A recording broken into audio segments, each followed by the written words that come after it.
आमच्या मागण्या पूर्ण करा। बांधकाम कामगारांच्या कल्याणकारी योजनांमध्ये करण्यात आलेल्या बदलांविरोधात सोमवारी सहाय्यक कामगार आयुक्त कार्यालयासमोर लोकशाही बांधकाम कामगार संघटनेसह विविध संघटनांनी जोरदार आंदोलनं केली आहेत। शैक्षणिक शिष्यवृत्ती बंद करणे, योजनांवर नव्या अटी लादणे आणि कामगारांचे हक्क कमी करणारे निर्णय तात्काळ मागे घ्यावेत अशी मागणी आंदोलनकर्त्यांनी केली आहे। संघटनेचे संस्थापक शंकरराव मधुकर भैलुमे यांच्या नेतृत्वाखाली झालेल्या या आंदोलनात सुमारे 400 ते 500 कामगार सहभागी झाले होते।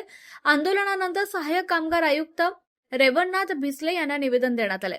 यावेळी शंकरराव भैलुमे यांनी शासनाला 15 दिवसांचा अल्टिमेटम देत मागण्या मान्य न झाल्यास कर्जत तहसील कार्यालय किंवा अहिल्यानगर जिल्हाधिकारी कार्यालयासमोर तीव्र आंदोलन छेडून कामगार मंत्री आकाश फुंडकर यांच्या पुतळ्याचं दहन करण्यात येईल असा इशारा दिला। या ठिकाणी आज लोकशाही कामगार संघटनेच्या वतीने सहाय्यक कामगार आयुक्त अहिल्यानगर या ठिकाणी कामगार मंत्री यांच्या पुतळ्याचं दहन होतं।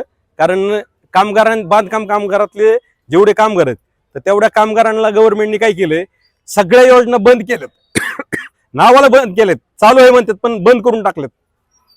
गव्हर्नमेंट शासन काय करतंय की कॉन्ट्रॅक्ट नावावर सगळा पैसा उकळायला लागलाय, कॉन्ट्रॅक्ट देतात जवळच्या माणसांना आणि पैसे उकळायला लागलेत आणि सांगतात कामगारांचा पैसा संपत आलाय, साईट 15-15-20 दिवस बंद ठेवतात।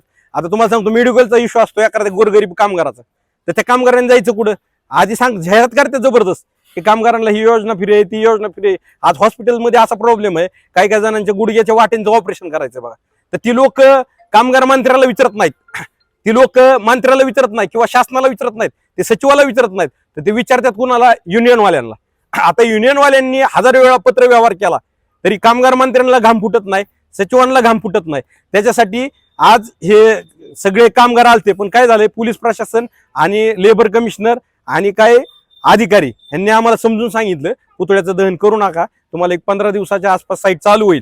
जर साईट नाही चालू झाली तर मी प्रामाणिक शासनाला सांगतो, जर येत्या 15 दिवसात गव्हर्नमेंटनी जर साईट चालू नाही केली तर तुम्हाला सांगतो मी कर्जत सारख्या तालुक्याच्या ठिकाणात तिथं बसून एकटा आमरण उपोषण करण आणि आमरण उपोषण केल्याच्या नंतर तुम्हाला सांगतो त्याची ठिणगी अख्ख्या महाराष्ट्रात पेटेल।